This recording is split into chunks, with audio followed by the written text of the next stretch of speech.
लाली मेरे लाल की जित देखूं तितलाल, लाली देखन मैं चली मेरी हो गई लाल। पोजीशन की बात कर रहा हूं, राइट। सबकी पोजीशन आज लाल दिखाई दे रही है। स्टॉक क्लियरेंस सेल दिखाई दे रहा है। अगर ध्यान से देखेंगे तो कुछ शेयर्स मैंने चूज किए, IRFC, RVNL, Texrail, yes bank, हिडको, UCO bank, IOB, HCC, PNB, Suzlon और ना जाने क्या। ऐसा कोई कंपार्टमेंट नहीं है जो ट्रेन डीरेल ना हुई हो। सारे स्टॉक्स लाइन लगा के लाल। क्या किया जाए? क्या ऐसे में आपको शेयर्स की एवरेज करनी चाहिए अगर आप लेके फंस गए तो? सबसे पहले मैं आपको एक चीज कहना चाहूंगा अपने इतने साल के तजुर्बे के साथ में, जो मैं अपने ट्रेडिंग रूम लाइव मेंबर्स में लगातार कहता आता हूं। ध्यान से सुन लीजिए, गांठ बांध लीजिए, क्योंकि आपको किसी और वीडियो को देखने की जरूरत नहीं पड़ेगी। इस वीडियो को ध्यान से सुन लेंगे तो अगर आपको एक रूल बताता हूं, वॉरेन बफेट का एक कोट याद कराता हूं। वॉरेन बफेट दो चीजें कहते हैं। एक कहते हैं कि अगर आपकी रिटर्न्स, जो रिटर्न्स आपको अगले 4 साल 5 साल में आनी चाहिए, और वो रिटर्न्स अगर आपको 1 साल के अंदर आ रही है तो आपको प्रॉफिट बुक करना चाहिए, आपको बाहर हो जाना चाहिए। दूसरी स्टेटमेंट उनकी ये कहती है कि अगर अपने पोर्टफोलियो में लॉसेस को 50% तक आप नहीं देख सकते तो आपको बाजार में रहने का अधिकार नहीं है। इसका मतलब कोई स्टॉक 100 रुपए अगर गया है, 100 रुपए से 50 रुपए तक वो आ सकता है, 50 से नई रैली बना सकता है। इसका मतलब ये है। तो क्या 100 से 50 तक एक आम आदमी सहन कर सकता है? वॉरेन बफेट तो दुनिया के सबसे अमीर इंसान है। स्टॉक मार्केट से करोड़ों अरबों खरबों की उनके पास जायदाद है, जो शेयर बाजार से उन्होंने बनाई है। तो क्या हम वॉरेन बफेट के नक्शे कदमों पे नहीं चल सकते? इस वीडियो का मकसद ये नहीं है कि वॉरेन बफेट की कोट याद दिलाना। इस वीडियो का मकसद है कि क्या अगर ये शेयर्स अब स्टॉक क्लियरेंस लगी हुई है तो क्या हम इनमें से कुछ शेयर्स को चूज कर सकते हैं अपनी वॉच लिस्ट में अब डाल के, या अगर इनमें से कोई शेयर आपके पास में है तो क्या हम उसमें एवरेज की जा सकती है? एवरेज करनी है, नहीं करनी, खरीदना है, बेचना है, ये सब डिसीजंस आपके हैं। मैं इस वीडियो के माध्यम से आपको खरीदने बेचने की सलाह नहीं दे रहा हूं। I am not a SEBI registered advisor. आप अपने एडवाइजर से पूछ के ही फाइनल डिसीजन लीजिएगा, या अपनी एनालिसिस करने के बाद। यहां पे हम चार्ट से पूछेंगे, चार्ट क्या कहता है, और पूछेंगे दूसरा हम ट्रेंड ट्रेडिंग कैलकुलेटर से कि ये क्या कहता है, अब कौन से लेवल्स अब आपके शेयर्स पे फिट बैठते हैं। तो जिससे मैं आपको शेयर देता हूं वहां से शेयर और भाग जाते हैं। आपको लगता है यार महंगा था, सस्ता था, बताना 30 का भाव 120 पे बता रहे हो, 120 की चीज 200 हो गई, तो अब क्या किया जाए? जाके वीडियो देखा करो, चैनल को सब्सक्राइब करके रखो। चैनल बहुत सिंपल है, यूट्यूब पे जाने का है, यूट्यूब पे जाके सिर्फ सर्च करने का है विपुल कौशिक रियल स्कैल्पर। आपके सामने आपका चैनल आ जाएगा, और ये चैनल मेरा नहीं, चैनल आपका है। फिर से आपको शुक्रिया, 60,000 सब्सक्राइबर पार हो गए। 1 0 और लगानी है, 6 लाख करना है बहुत जल्दी। यहाँ पे हुडको में क्या करें, GTL में क्या करें, सालासर में क्या करें, सभी स्टॉक्स मेरे बताए हो चाहे किसी के बताए डिस्कस किए स्टॉक्स, सब में आज सेल लगी हुई है। हो भी क्यों ना 20 रुपए की चीज 100 रुपए हो गई 2 महीने में, 4 महीने में, 6 महीने में। आपको लगता है 200 हो जाएगी, 2000 हो जाएगी? ऐसे नहीं होता है। समझ लीजिए एक चीज, जो मार्केट है वो सुप्रीम है, मार्केट फॉरवर्ड लुकिंग होती है, मार्केट हमेशा आगे का सोच के रखती है। आपने सुना होगा कि एक कंपनी को 10,000 करोड़ का ऑर्डर मिला हो, 10,000 करोड़ का ऑर्डर के मिलते ही वो कंपनी का भाव 200-300% बढ़ जाता है। पब्लिक घुस जाती है, इंस्टीट्यूशंस घुस जाते हैं, कुछ बड़े बड़े लोग पोजीशंस बनाने लगाते हैं, फोमो में लोग उसको खरीदना स्टार्ट कर जाते हैं। और फिर क्या होता है, इररिस्पेक्टिव ऑफ द प्राइस, जब प्राइस देखिए इतनी सारी बड़ी कैंडल्स के साथ में बाजार ऊपर गया, सिर्फ एक कैंडल हिली है, एक कैंडल के हिलते ही लोगों की टेंशन शुरू। करना क्या चाहिए? जब आपको आपके पोर्टफोलियो में 25%, 30%, 40% की रिटर्न आ रही हो, जो बुल मार्केट में आती है, साइडवेज मार्केट में नहीं आती है, तो आपको अपनी पोर्टफोलियो में से पोजीशंस को हल्के करते रहना चाहिए, स्टॉप लॉस लगाते रहना चाहिए, टीटीसी से पूछते रहना चाहिए भैया अब स्टॉप लॉस क्या बनता है। स्टॉप लॉस सुबह सुबह जाओ, स्टॉप लॉस लगा दो। ट्रेडिंग रूम मेंबर्स के कुछ लोग ऐसे धुरंधर हैं मेरे पास में, जो सुबह सुबह आते हैं, स्टॉप लॉस पार कर देते हैं। मैं भी उन्हीं में से हूं। उसके बाद बाजार कट के जहां मर्जी जाए, विश्वास नहीं मानेंगे, मुझे आज के फॉल की खुशी है। क्यों खुशी है? क्योंकि सुबह सुबह आके मैं सबसे पहले अपनी स्टॉप लॉस लगा देता हूं। बाजार जहां मर्जी जाए, मेरे प्रॉफिट लॉक हो जाते हैं, प्रॉफिट बुक हो जाते हैं। और उसके बाद अगर मेरे पोर्टफोलियो ऐसे लाल दिखाई दे, 9%, 10%, 15%, 20%, आप सोच सकते हैं एक दिन में 25 से 30 लाख रुपए का प्रॉफिट इन लॉस, मतलब 30 लाख रुपए का प्रॉफिट इन लॉस, मतलब वो 30 लाख रुपए बच गए। कभी 40 लाख, कभी 20 लाख, कभी 30 लाख, वो बच जाते हैं लॉस होने से। यह है एडवांस में स्टॉप लॉस लगाने का नतीजा, फायदा। आप सुबह सुबह आइए, स्टॉप लॉस प्लान कीजिए। स्टॉप लॉस कैसे प्लान करना, अब इन स्टॉक्स में करना क्या है, एवरेज करें, क्या करें, क्या नहीं करें, एक एक स्टॉक को डिस्कस करते हैं। बहुत लंबी लिस्ट तो नहीं बनाई, बट आपके लिए स्टॉक क्लियरेंस सेल की लिस्ट लगाई है मैंने, और स्टॉक क्लियरेंस सेल है ये। इसमें हम डिस्कस करेंगे IRFC, RVNL, Texrail, yes bank, हिडको, UCO bank, IOB, HCC, PNB, Suzlon.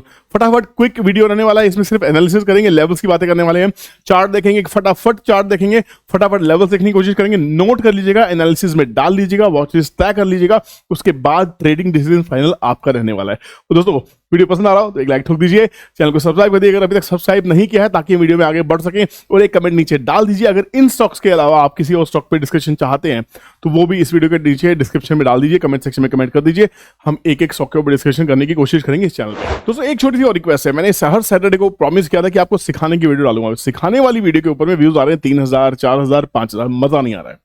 जो स्टॉक्स की वीडियोस हैं उस पे 1 लाख भी क्रॉस कर रहे हैं, मतलब आप सीखना शायद नहीं चाहते। अगर आप सीखना नहीं चाहते तो मुझे सिखाने वाली वीडियोस को अनफॉर्चुनेटली आने वाले टाइम में बंद करना पड़ेगा। मैं देखूंगा कि अगर वो सिखाने वाली वीडियोस 50,000 से ज्यादा क्रॉस कर रही हैं तो फिर मैं आने वाले हफ्तों में उसको कंटिन्यू कर रहा हूं, नहीं तो मुझे लगता है कि आपको सीखने की जरूरत नहीं है, आप बहुत सीखे सिखाए हैं, आपको सिर्फ स्टॉक्स में डिस्कशन करनी, मैं इसको कंटिन्यू करता रहूंगा। पर अगर आप चाहते हैं लाखों रुपए की फीस आपकी बच जाए तो जाके उन वीडियोस को देखिए, चैनल पे इजीली अवेलेबल है, आप प्लेलिस्ट में जाइए, प्लेलिस्ट में आप जाएंगे तो टेक्निकल एनालिसिस की वीडियोस की पूरी प्लेलिस्ट आपको मिल जाएगी। ये देखिए यहाँ पे पूरा का पूरा है, टेक्निकल एनालिसिस की वीडियोस है, लेट्स लर्न टेक्निकल एनालिसिस, जाके देखो इसमें बहुत सही है। और ये फ्री टेक्निकल एनालिसिस, इसमें कम से कम 6 वीडियोस आ चुकी हैं, इसमें और 60 वीडियो आ सकती हैं हर उस स्ट्रेटेजी के ऊपर जिसके ऊपर लाखों रुपए आप खर्चने पड़ते हैं। बट अगर आपको नहीं पसंद आ रही है कोई इशू नहीं, मैं सिखाने मैं क्यों सिखाऊंगा अगर आप सीखना नहीं चाहते। बट हाँ आज बात करते हैं IRFC ने 192 के आसपास का हाई बनाया था, वहां से 132 के आसपास की करेक्शन हो चुकी है, 190 रुपए से 132 रुपए, 60 रुपए की करेक्शन टॉप से हो चुकी है। मैंने आपको कहा था जो स्टॉक नीचे से चलते हैं वो 1 टाइम 2 टाइम करेक्ट भी हो सकते हैं। 30 रुपए की चीज 200 रुपए हो गई, 7 गुना हो गई, तो क्या उसमें से 30 + 30 60 रुपए की करेक्शन नहीं हो सकती? हो गई है। क्या करेंगे इसके बाद? लेवल निकाले 132 के आसपास है अभी भी भाव। एक रूल आपको बताया था उस सिखाने वाली वीडियो के अंदर में, जब प्राइस मूविंग एवरेज को बहुत दूर छोड़ देता है तो प्राइस और मूविंग एवरेज एक दूसरे से मिलने के लिए कहीं ना कहीं आते ही हैं, और ये आपके साथ में अब ऐसा ही हो रहा है। यहां पे प्राइस ने मूविंग एवरेज को बहुत दूर छोड़ दिया था और अब प्राइस और मूविंग एवरेज मिलने के लिए आ रही है। 5 EMA आपकी दिखाई थी, 5 EMA 116 रुपए, 8 EMA 100 रुपीज और 13 EMA 81 रुपीज। तो कहीं ना कहीं 120 से 100 रुपए के बीच में आ सकता है, क्या आने की संभावनाएं हैं, कोई बड़ी बात नहीं है। अब आप कहेंगे सर तेजी में तेजी, मंदी में मंदी, जी हाँ, हम थाली के बैंगन है, बाजार जिस तरह चलेगा हम उसी तरह चलने वाले हैं। फर्दर जो तेजी आएगी वो जब तक ये हाई ब्रेक नहीं होगा जब तक कुछ नहीं होगा। पिछले महीने का जो लो था वो हमारा है 85 रुपीज, 90 रुपए के आसपास में, ये बहुत ही इंपॉर्टेंट लो रहने वाला है इस मंथ के हिसाब से। पिछले दिन का लो आपके लिए इंपॉर्टेंट होता है, पिछले घंटे का लो इंपॉर्टेंट होता है, पिछले 15 मिनट का लो ट्रेडिंग के लिए इंपॉर्टेंट होता है, तो पिछले महीने का लो आपके लिए इंपॉर्टेंट क्यों नहीं है? तो कहीं ना कहीं ये 80 रुपए से 100 रुपए की जोन इसके लिए बहुत इंपॉर्टेंट होगी। अगर ये करेक्शंस और भी आगे बढ़ती है तो यहाँ पे हम दोबारा इसका रिव्यू करने के लिए दोबारा वीडियो बनाएंगे। अगर ये यहाँ पे कंसोलिडेट करता है तो और फिर वापस रैली बनाता है तो हम इसको बाय करने की कोशिश कर सकते हैं, यहाँ पे फिर से स्टडी करेंगे। एक झलक इसकी देख लेते हैं हम TTC के ऊपर में। TTC क्या कहता है? TTC के लिए जाना है आपको और लिखना है सिर्फ IRFC पे क्लिक करते हैं और यहाँ पे IRFC साफ साफ दिखाई दे रहा है। देखिए 190 रुपए से गिरते गिरते कितना कमाल है, कितना कमाल है। मतलब ये 192 रुपीज से गिरता हुआ स्टॉक आ रहा है, 192 से 82, 69, 56, 44, 132, क्लोजिंग कहाँ पे है? एग्जैक्ट 132। ये इस जोन से ब्रेकडाउन करके इस जोन में आ चुका है। तो 120 से 110 रुपए, वही 110 रुपए के आसपास में जाके एक बार के लिए पड़ाव ले सकता है। 110 के बाद फिर फर्दर देखने की कोशिश करेंगे। चार्ट पे हमने देखा कि इसका जो रेंज दिखाई दे रहा है वो 100 से 80 के आसपास में हो सकता है, बट उससे पहले हमारे पास में 120 से 110 रुपए एक रेंज, अगर यहाँ सपोर्ट लिया, एक हायर लो फॉर्मेशन देने की कोशिश की, तो वहां पे एक छोटा सा हम ट्रेड लेने की कोशिश ले सकते हैं मिनिमम रिस्क के साथ में, या वहां पे एवरेज करने की कोशिश करते हैं। हर 5-2 रुपए पे गिरने पे आपको एवरेज नहीं करनी है। अगला स्टॉक देखते हैं रेलवे सेक्टर का, RVNL, रेलवे विकास निगम लिमिटेड। बहुत मस्त स्टॉक है भाई, इस स्टॉक के अंदर हमने बहुत पैसे बनाए, अभी भी ये स्टॉक अप ट्रेंड में दिखाई दे रहा है, इसमें कोई की बात नहीं है। पर अगर आप देखेंगे प्राइस ने यहाँ पे मूविंग एवरेज को छोड़ दिया था, यहाँ पे भी जो 5 EMA आप 215 रुपए के आसपास की है, 8 EMA 192 की है, 163 की, तो बेसिकली 213, 192, 163, ये नोट कर लीजिए, ठीक है ना। ये फिबोनाची नंबर से बहुत इंपॉर्टेंट है। तो बाजार कहां चल रहा है? 229 के आसपास, 229 की आज की क्लोजिंग है, तो 229, 213 के पास आने की कोशिश कर रहा है। यहां से 213, 292, 192 ये रेंज होनी चाहिए। इस रेंज के आसपास अगर प्राइस मिलता है तो हम यहां कहीं सोचेंगे इसको बाय करने की या इसमें एवरेज करने की। और एक झलक देखते हैं इसकी फटाफट कैलकुलेटर के ऊपर में। RVNL को एक बार देख लेते हैं, RVNL के लेवल्स क्या आ रहे हैं। 229 की क्लोजिंग है, तो मोटा मोटा 229 की क्लोजिंग अगर है तो यहाँ पे 240 के वो नीचे घुस चुका है। सीधी सी बात, 225, 220, 210 के आसपास इसको स्टडी करेंगे कि वाकई ये गिरने वाला है या और चलने वाला है कि नहीं। हाई क्या बना था? हाई एक बार देख लें, 318 का हाई था, 318 के आसपास जब 306 से गिरना स्टार्ट किया, एक दो टारगेट मिलते मिलते हैं। उसके बाद जब ये ब्रेक हुआ तो एक दो ये टारगेट मिले, ये ब्रेक हुआ तो 210 के आसपास, ये हमारे पास में लेवल आएगा 210 के आसपास। इसको स्टडी करेंगे वापस लेने के लिए। देखिए पैसा होगा, प्रॉफिट बुक किया होगा तो अपने पुराने स्टॉक्स को दोबारा ले सकते हैं, राइट। नेक्स्ट स्टॉक देखते हैं इस घड़ी में कौन सा है। नेक्स्ट होगा टेक्सरेल। टेक्सरेल ने बड़े मजे दिए। मैं टेक्सरेल में हमें एक राउंडिंग बॉटम था। टेक्सरेल मुझे इस पूरे काउंटर में सबसे सॉलिड शेयर अभी भी दिखाई दे रहा है। ये एक ऐसा स्टॉक है जो मेरे रडार में बहुत ही हॉट लिस्ट में रहने वाला है। इसके ऑर्डर बुक बहुत अच्छे हैं, ये कंपनी बहुत अच्छा परफॉर्म कर रही है, इस कंपनी की से मेरी उम्मीदें बहुत हैं। हो सकता है इसमें पोजीशंस दोबारा बनाने की कोशिश कर। 231 की हाई लगाने के बाद में 180 रुपए के आसपास चल रहा है, 178 की आज की क्लोजिंग है। ठीक ठाक सी करेक्शन इसमें हो चुकी है। यहाँ पे जो सपोर्ट दिखाई दे रहा है 5 EMA का 170 रुपए बहुत नजदीक में, 8 EMA का 152, ये बहुत इंपॉर्टेंट रोल प्ले करने वाला है। तो 152 के आसपास में अगर ये सपोर्ट आता है तो ये मेरे लिए बहुत ही इंपॉर्टेंट रोल प्ले करेगा। फर्दर 130 के आसपास मिलता है, ये जैकपॉट है, ये यहाँ नहीं मिलेगा मेरे हिसाब से। ये स्टॉक यहाँ गिर के नहीं आएगा, ये मेरी एक्सपेक्टेशन है। पर इसके नीचे टेक्सटाइल नहीं जाएगा। तो सबसे सॉलिड मुझे टेक्सटाइल यहाँ पे दिखाई दे रहा है। और टेक्सटाइल के अगर मैं लेवल निकालूं टीटीसी के हिसाब से तो टीटीसी क्या कहती है आर, और ये स्टॉक आ गया आपके सामने 178 के आसपास अभी चल रहा है। तो 178 का लेवल का मतलब है कि 182 के नीचे वो चल रहा है। 182 के नीचे है, देखिए 169 156, मैंने आपको कहा था 150 के आसपास ये स्टॉक आए। तो ये कहीं ना कहीं ये इसका कंसोलिडेशन या इसका सपोर्ट जोन बनने वाला है। स्टॉक से नोट कर लीजिए, एनालिसिस में डाल लीजिए ताकि आपके हिसाब से शेयर छूटे ना। तो टेक्सटाइल की जो रेंज रहेगी वापस सपोर्ट देने की 170 रुपए से 156 रुपए की रह सकती है। नेक्स्ट स्टॉक इस कड़ी में जो आने वाला है टेक्सटाइल के बाद में वो देख लेते हैं, और वो हमारे पास में आता है येस बैंक। सबका चाहता है येस बैंक। एसबीआई अपना स्टेक बेच रहा है, एचडीएफसी अपना स्टेक बढ़ा रहा है, ये स्टॉक लोगों की नजर में आ रहा है। तो कहीं ना कहीं अभी 25 रुपए से भाग के स्टॉक 31-32 रुपए के आसपास हो गया था, वापस 28 के आसपास आ रहा है। तो कहानी कहां निकल के आती है? कहानी निकल के आती है प्योर टीटीसी को एनालिसिस करेंगे। प्योर टीटीसी येस बैंक पूछते हैं, येस बैंक के लिए क्या लगता है? येस बैंक का हमारे पास में जो हर्डल था, देखिए हर्डल कैसा था। येस बैंक ने हाई लगाया 30 के ऊपर में, 30 के ऊपर सस्टेन नहीं कर रहा है। नीचे में सपोर्ट है 25 रुपए के आसपास में, यहीं से ब्रेकआउट दिया था। यहीं से न्यूज आई थी कि एचडीएफसी शेयर्स बाय करेगा और अपना एसबीआई जो है यहाँ पे स्टेक सेल करने की कोशिश करेगा। काफी अच्छी बाइंग इसमें एचडीएफसी की तरफ से होनी है। उसको 1 साल का टाइम पीरियड मिला है, तो 1 साल के टाइम पीरियड में स्टॉक धीरे धीरे चलने की कोशिश कर सकता है। तो अगर ये 25 रुपए के नीचे जाता है तो आप इस स्टॉक से एग्जिट करने की कोशिश कर सकते हैं। बट अगर जब तक 25 मेंटेन है, मैं इस स्टॉक में बने रहूंगा या फिर एवरेज करने की कोशिश यहाँ पे कर सकता हूँ। 30 के ऊपर जिस दिन सस्टेन करेगा, 36 का पहला टारगेट होगा। 36 के ऊपर सस्टेन होने के बाद इसकी जर्नी अप ट्रेंड की शुरू हो जाएगी। जब तक 36 क्रॉस नहीं करता, ये सुपर अप ट्रेंड में जाने की कोशिश नहीं कर पाएगा। ये इसका मेन लेवल येस बैंक का होने वाला है। चलो नेक्स्ट स्टॉक देखते हैं। नेक्स्ट स्टॉक हमारी लिस्ट में कौन सा था जिसको हमने सेल में डाला था येस बैंक के बाद में? हडको के ऊपर एक डिसेंट वीडियो बना के दे दिए मैंने। बट फिर भी अगर हडको की बात करें तो हडको को देखिए, ये भी बहुत ही क्लियर एग्जांपल है आपको टेक्निकल एनालिसिस का, बहुत ही जबरदस्त। अगर आप इससे बेटर एनालिसिस आप नहीं सीख सकते। मैंने आपको क्या कहा, जब भी प्राइस मूविंग एवरेज से बहुत दूर चला जाए, बहुत दूर चला है, भाव चला गया 226 रुपए, स्टॉक था 26 रुपए, 26 रुपए की चीज 226 रुपए, 26 की चीज 226। भैया करेक्शन हो सकती है, 20 30 40 50 पॉइंट की करेक्शन हो सकती है। अब 226 से 180, 40 रुपए के आसपास की करेक्शन तो होगी, 40+ रुपीज की करेक्शन हो चुकी है। अभी भी भाव मूविंग एवरेज से बहुत दूर है और सेलिंग हो रही है। बाइंग होती तो मूविंग एवरेज ऊपर की तरफ आती है, अब इसमें सेलिंग हो रही है तो मूविंग एवरेज भी नीचे की तरफ मुड़ेगी। सपोर्ट क्या है? 140 120 एंड 100 रुपीज। तो 140 रुपए के आसपास में ये सपोर्ट लेगा स्टॉक। ये निकल गया, पर 180 से 140 का भी गैप बहुत बड़ा हो जाता है। मेरे हाथ में नहीं है, चार्ट ये कह रहे हैं, मैं इसमें अपना दावा नहीं ठोक रहा हूं कि मैं बिल्कुल सही हूं। टीटीसी की बात करते हैं कि हडको के अभी ट्रेडिंग लेवल्स क्या निकल के आ रहे हैं। यहाँ पे स्विंग के जो लेवल्स निकल जाएंगे, ये बेसिकली अभी 180 के आसपास में है। देखिए 180 के नीचे में 170 रुपए और 156 रुपए, ये इसके टारगेट्स होंगे। और 156 भी अगर ब्रेक करता है, अब 156 के आसपास निकलता है, 156 से अगर नीचे जाना है इसको तो 156 डाल के देखते हैं। 156 के नीचे में हमारे लेवल्स वही निकल जाएंगे।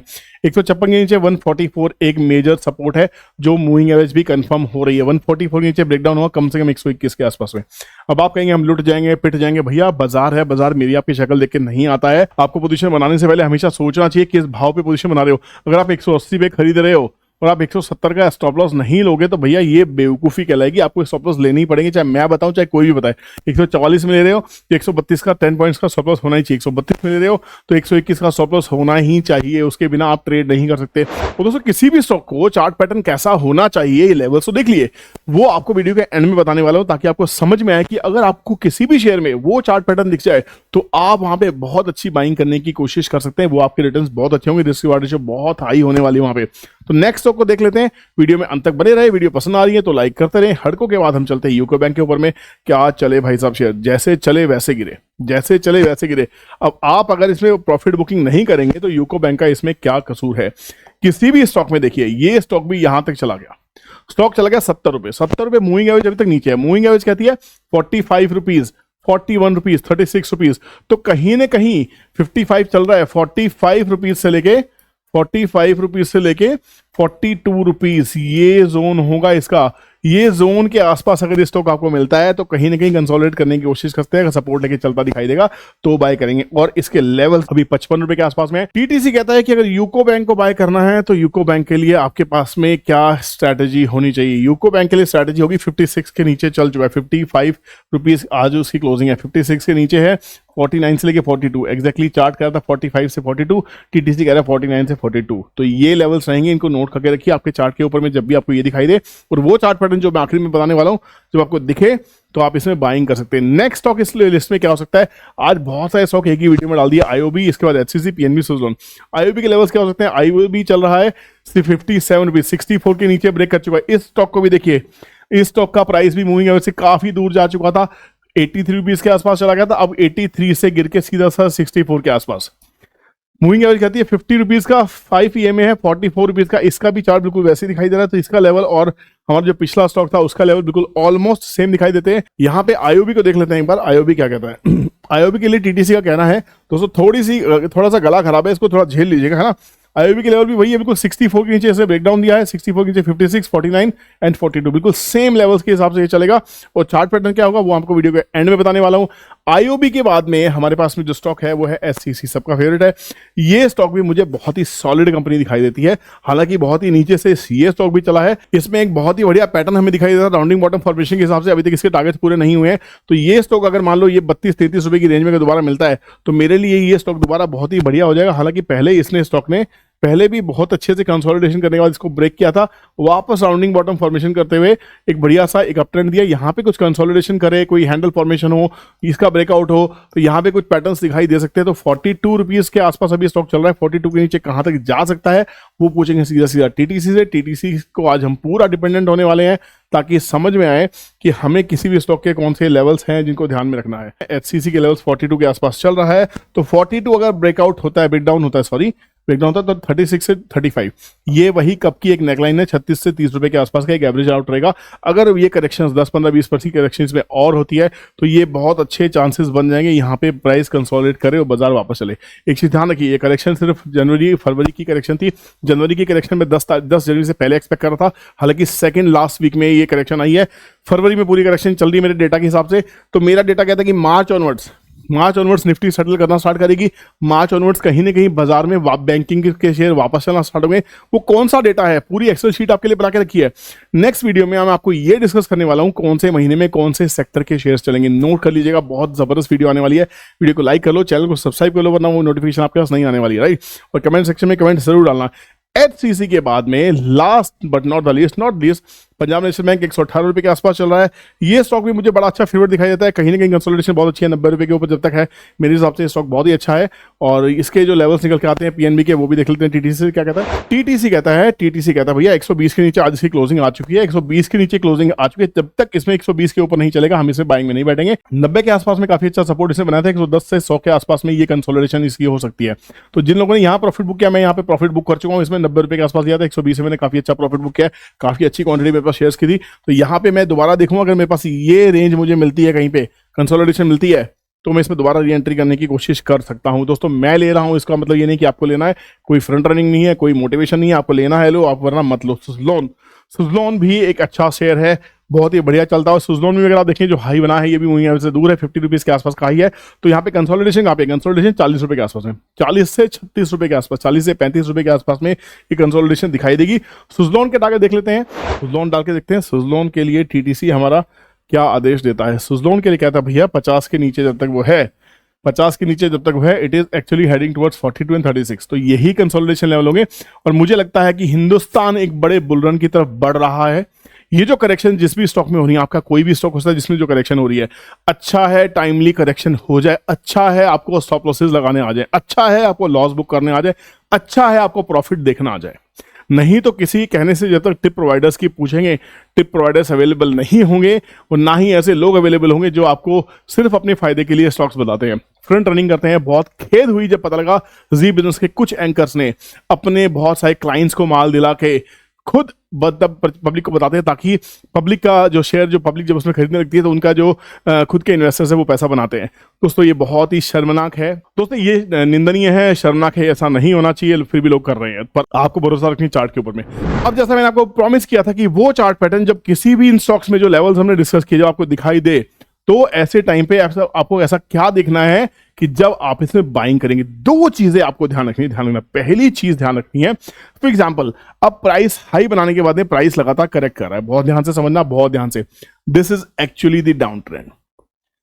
ट्रेंड कब बदलेगा? ट्रेंड जब बदलेगा जब प्राइस ऐसा कुछ करने की कोशिश करेगा और ये ट्रेंड लाइन को ब्रेक करेगा। ब्रेक करने के बाद जब प्राइस दोबारा टेस्ट करके चले, आप ऐसे लेवल पे टेस्टिंग यहां भी हो सकती है, तो यहां जब आपको एक चेंज ऑफ ट्रेंड दिखाई दे एंड वहां पे नीचे आप देखिएगा वॉल्यूम के ऊपर में, यहां पे आपकी ग्रीन बार, जैसे ये ग्रीन बार थी ना, ये बड़ी दिखनी चाहिए। और ये चार्ट पैटर्न्स की खासियत होती है कि बड़े बायर्स आते हैं फिर पब्लिक को छोड़ देते हैं, बड़े बायर्स आते हैं, माल उठा के ले जाते हैं, फिर प्राइस को करेक्ट होने देते हैं, पब्लिक दुखी हो जाती है, वॉल्यूम ऐसे सरकती रहती है, और उसके बाद फिर से अचानक से बड़े बायर्स आते हैं और फिर प्राइस को उठा के ले जाते हैं। तो आपको इस चार्ट पैटर्न को ध्यान रखना है। ये रहा गिरते हुए स्टॉक्स में। ऐसे ही जब स्टॉक बढ़ते होते हैं, बढ़ते में जब लोअर हाई फॉर्मेशन हो और नीचे में रेड बार बड़ी बड़ी हो, तो यहां पे इसमें लगी सेलिंग हो गई। तो जब भी रीटेस्टिंग हो, रीटेस्टिंग के ऊपर आप माल को छोड़ने की कोशिश कीजिए। एक बार किसी भी एक स्टॉक को देख लेते हैं, आपको समझ में आ जाएगा कि प्राइस में एग्जैक्टली हो क्या रहा था। किसी भी एक स्टॉक को देख के एंड करते हैं, समझ में आएगा। सबसे पहले IRFC को ही उठा लेते हैं, IRFC के डेली चार्ट के ऊपर में चलते हैं, ताकि आपको समझ में आए कि प्राइस ने क्या आपको मौके दिए या नहीं दिए। मत कहना कि प्राइस ने आपको मौके नहीं दिए, प्राइस हमेशा मौके देता है। हम लालची होते हैं। प्राइस लगातार जा रहा था, प्राइस ने, देखिए प्राइस की बात करने की कोशिश कीजिए, प्राइस हमेशा कंसोलिडेशन करता है। हाई बनाया, लो बनाया, हाई बनाया, लो बनाया, कंसोलिडेशन हुआ, हाई बनाया, लो बनाया, फिर हाई बनाया। अब देखिए ये पैटर्न को अगर देखने की कोशिश करें तो प्राइस ने यहां पे आपको मौके दिए हैं। इसको एक जूम करता हूं, जूम करके सारी पोल खुल जाएगी कि भैया प्राइस आपको मौके देता है या नहीं देता। यहां देखिए प्राइस लगातार हाई बना रहा था, हाई बनाने के बाद प्राइस ने एक बॉटम बनाया, फिर एक हाई बनाया, फिर बॉटम बनाया, फिर हाई बनाया, एक बॉटम बनाया। तो अगर आप एक ट्रेंड लाइन बनाएं तो क्या रीटेस्टिंग आपको नहीं मिल रही? क्या आपको रीटेस्टिंग नहीं मिल रही? ये स्टॉक जब 193 के आसपास में ट्रेड कर रहा था, 193 से नीचे से नेक्स्ट बॉटम बनाया 183 का, 182 के आसपास में, उसके बाद नेक्स्ट बॉटम बनाया 165 के आसपास में और लगातार गिर रहा है। तो बेसिकली अगर आप देखेंगे तो 196, 182 और 164, 160 के आसपास में ये सब लेवल TTC के हैं।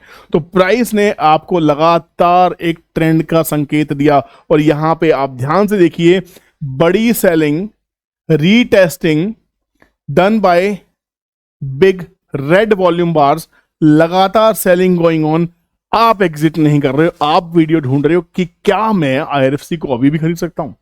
आप किसी से मत पूछिए, चार्ट से पूछिए, जैसे क्या ये ट्रेंड एग्जॉस्ट हुआ कि नहीं हुआ। ट्रेंड एग्जॉस्ट हुआ ना, ट्रेंड एग्जॉस्ट हुआ, सेलर्स आए ना, बायर्स ने बाय करके यहां तक प्राइस को लेके गया, छोड़ दिया पब्लिक के लिए। अब पब्लिक सड़ेगी, मरेगी, परेशान होगी, थकेगी। उसके बाद जैसे ये बायर यहां पे लौट के आएंगे और प्राइस कुछ ऐसा फॉर्मेशन दे दे, आंख बंद करके बाय करना है। कुछ भी आंख मतलब गारंटी नहीं है, बट हाँ ये पैटर्न्स है भाई, आंख बंद करके बाय करने का मतलब है ये चीजें फेल नहीं होती। शर्त ये है कि आपको यहां पे कहीं स्टॉप लॉस भी प्लान करना होगा। Without stop loss you cannot stop your losses. With this piece of advice, not as an advisory, but एक भाईचारे के नाते से मेरा फर्ज बनता था आपको ये बताना कि ये स्टॉक्स को लेना है या नहीं लेना, कहां लेना है, कौन से लेवल्स बनते हैं, TTC क्या कहता है। सब नॉलेज जो मेरे पास मैं आपको शेयर ऐसे ही करता रहूंगा। आपका बहुत बहुत शुक्रिया इस वीडियो पे बने रहने के लिए, इस चैनल को देखने के लिए, 60,000 तक पहुंचाने के लिए। बहुत ही जल्दी 6 लाख पे मुलाकात होगी और तब तक के लिए मैं मेहनत करता रहूंगा। आप मुझे मोटिवेट करते रहिए, मैं आपको मोटिवेट करता रहूंगा। डरिएगा मत, डरेगा मत। अगर अपने पैसे से बाजार में आए हैं, अपने पैसे से स्टॉक्स खरीदे और अच्छे स्टॉक्स खरीदे, डरने की जरूरत नहीं है। बड़े बड़े इन्वेस्टर्स को लॉसेस होते हैं। आज अगर आपको 1 लाख का लॉस है, बड़े निवेशकों के लाखों करोड़ों के नुकसान हो चुके होंगे। कोई भी मार्केट को टाइम नहीं कर सकता है, कोई भी मार्केट में परफेक्टली नहीं निकल सकता है। मुझे भी लॉसेस है, आपको भी लॉसेस, दुनिया को लॉसेस है। अब लॉसेस में क्या किया जाए? लॉसेस में मुस्कुराया जाए, कोशिश की जाए स्टॉक को स्टडी करने की। पैसा अगर अपने पास है अरेंज करके रखिए, क्योंकि मार्च एंड आते आते हो सकता है बाजार में कुछ तेजी की संभावनाएं बनने लग जाए। With this note I would like to take your leave. Thank you so much for watching this video. अभी तक चैनल को सब्सक्राइब नहीं किया, सब्सक्राइब कर लीजिए, बेल नोटिफिकेशन हिट कीजिएगा ताकि विद नेक्स्ट वीडियो आप तक पहुंच जाए। और एक कमेंट छोड़ के जाएगा, वीडियो को लाइक करके जाएगा, दोस्तों से शेयर करना मत भूलिएगा। Thank you so much, take care, bye bye, जय हिंद।